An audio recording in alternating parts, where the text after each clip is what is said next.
有安彭一峰抱着欢喜心，表示客人寮香港金狮镇、七股树仔卡白叶镇以及乌顶拿公主宫的金狮镇这三个文化艺镇需要请到详细国庆表演，成为台南之光。不过面对10月7号就要将办牛演的出团经费，好地方嘛是一大负担，所以议员这个要求文化局补助。对此，市长嘛答应将3团50万的经费搁再提高。台南市是文化起身的呢，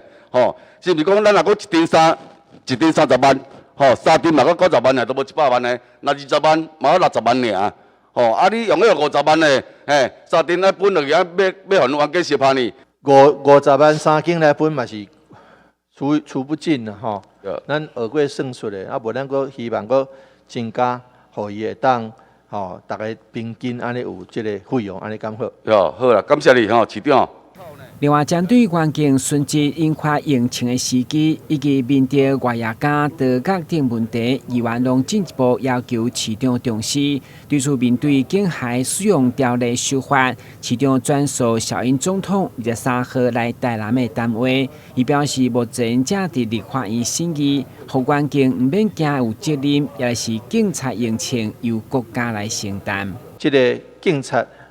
警戒用枪的时机，一定是爱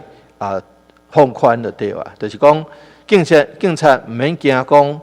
这个唔免惊讲会啥物责任唔敢开枪。讲总统的讲